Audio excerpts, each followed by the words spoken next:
Menurut data World Population pada tahun 2021, Indonesia adalah negara dengan jumlah penduduk muslim terbanyak di dunia, yaitu ada sekitar 231 juta penduduk yang tercatat beragama Islam di Indonesia.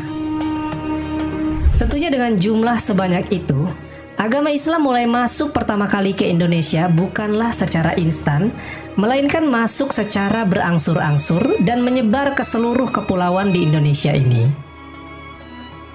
Bahkan teman-teman, ada banyak catatan bahwasanya Islam ini mulai masuk ke Indonesia sejak Nabi Shallallahu Alaihi Wasallam masih hidup. Dan yang menyebarkan Islam di Indonesia, salah satunya adalah sahabat dari Nabi Shallallahu Alaihi Wasallam. Di video kali ini kita akan membahas sejarah tentang jejak pertama kali agama Islam masuk ke Indonesia dan juga akan membahas mengenai Islamnya kerajaan-kerajaan yang tersohor di Indonesia. Untuk itu, di video kali ini kita akan membahas sejarah tentang sahabat Nabi yang berdakwah sampai ke Indonesia. Assalamualaikum warahmatullahi wabarakatuh.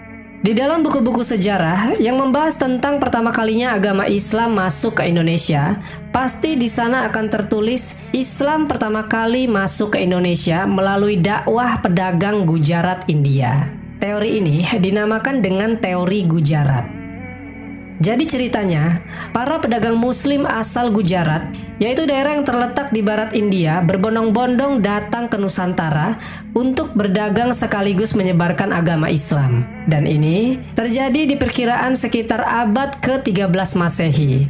Artinya 700 tahun setelah wafatnya Nabi Shallallahu Alaihi Wasallam. Teori Gujarat ini pertama kali dikemukakan oleh J.P. Genapel, seorang sarjana asal Belanda. Dan teorinya ini masuk ke dalam buku-buku sejarah di banyak sekolah di Indonesia.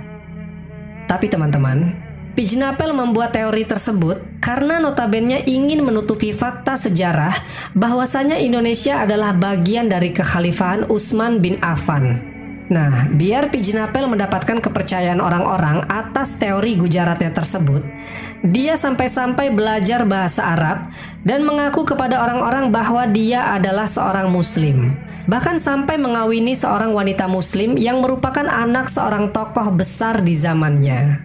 Dan lambat laun, teori tentang kedatangan Islam pertama kali di Indonesia mulai terbantahkan satu persatu. Ada seorang pakar sejarah Islam Indonesia yang mungkin bagi teman-teman asing jika mendengar namanya. Beliau adalah Zainal Abidin Ahmad yang lahir pada 11 April 1911 dan meninggal dunia di usia 72 tahun pada tahun 1983. Di dalam bukunya, beliau berpendapat bahwasanya Islam masuk ke Indonesia pada masa kekhalifahan generasi terbaik, yaitu Khulafaur Rasyidin. Menurut Zainal, sahabat yang juga menantu Rasulullah Shallallahu Alaihi Wasallam, Ali bin Abi Thalib pernah datang dan berdakwah di Garut pada tahun 625 Masehi.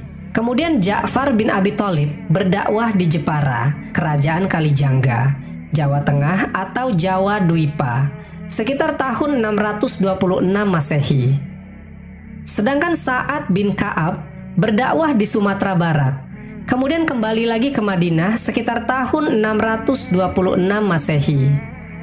Lalu Abdullah ibn Mas'ud berdakwah di Aceh Darussalam dan kembali lagi ke Madinah sekitar tahun 626 Masehi.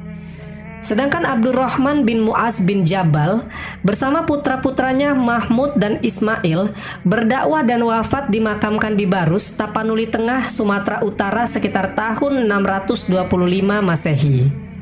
Akasyah bin Muhsin al-Usdi berdakwah di Palembang, Sumatera Selatan, dan sebelum Rasulullah wafat, ia kembali ke Madinah sekitar tahun 623 Masehi.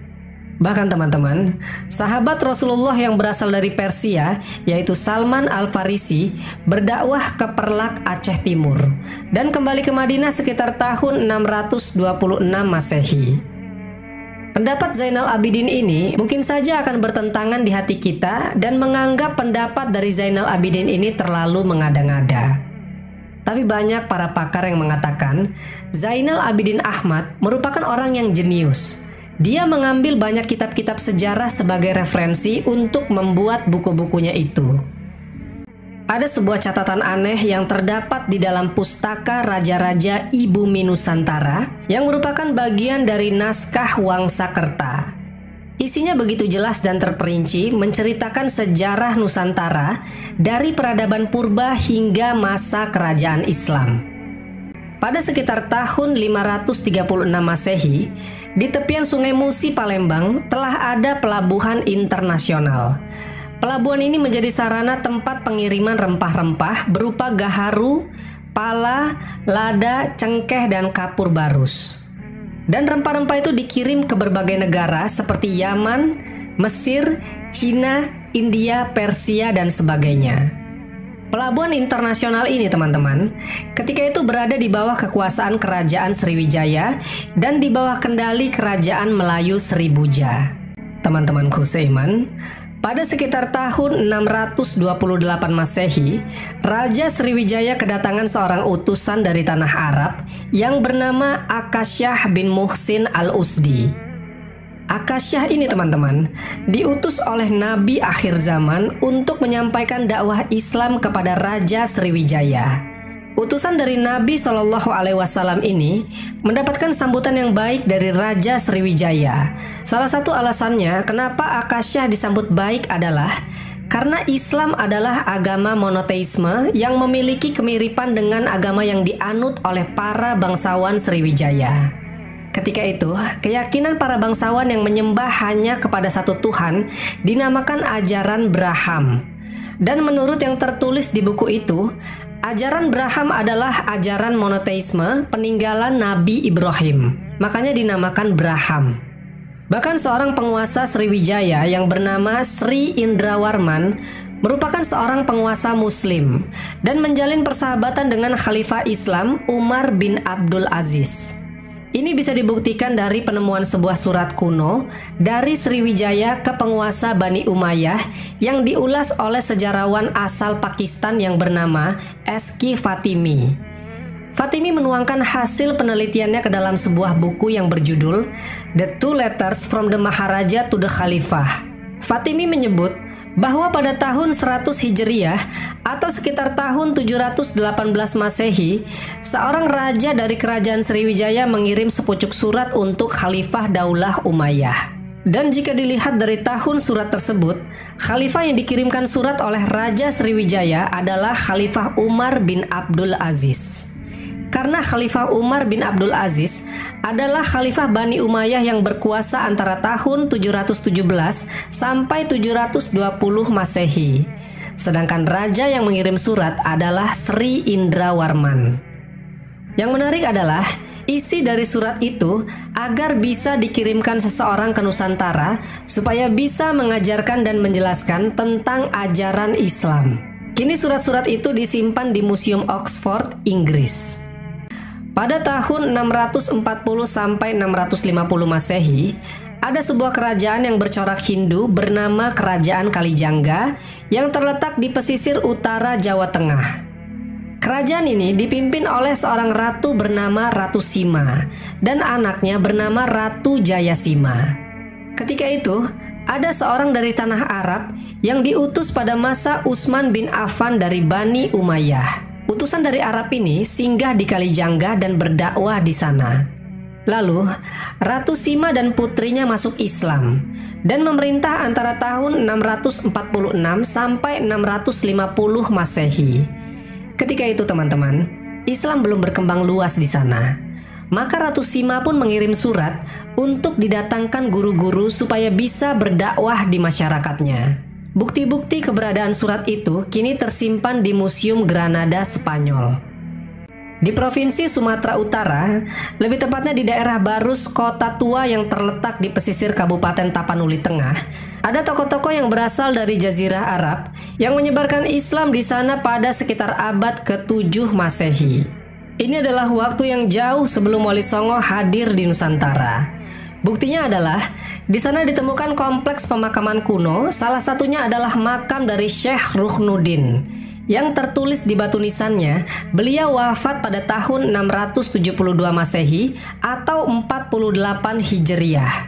Kemudian, jika ditinjau lebih lanjut, Kota Barus memiliki jejak dan peninggalan Islam yang banyak. Di sana ditemukan beberapa benda-benda kuno bersejarah yang berbentuk perhiasan, mata uang dari bahan emas dan perak, lalu ada yang berbentuk prasasti dan fragmen-fragmen bangunan. Lalu ada juga beberapa makam para ulama penebar agama Islam di sana yang berasal dari abad ke-7 Masehi. Ini terpaut waktu sekitar 30-40 tahun setelah Syekh Ruknuddin tadi.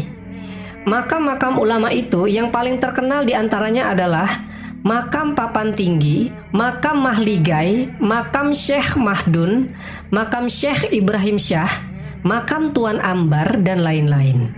Lalu kenapa ada banyak sekali makam para ulama asal Jazirah Arab di sana? Menurut para ahli sejarah, pada abad ke-7 Masehi, Barus sangat terkenal dan tersohor di dunia karena menghasilkan kapur barus dan rempah-rempah. Masuknya Islam ke Nusantara diyakini melalui jalur perdagangan barus ini.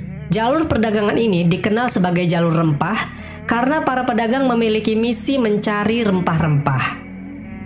Setelah Nabi SAW wafat, sahabat-sahabat Nabi menyebar ke seluruh penjuru dunia untuk berdakwah.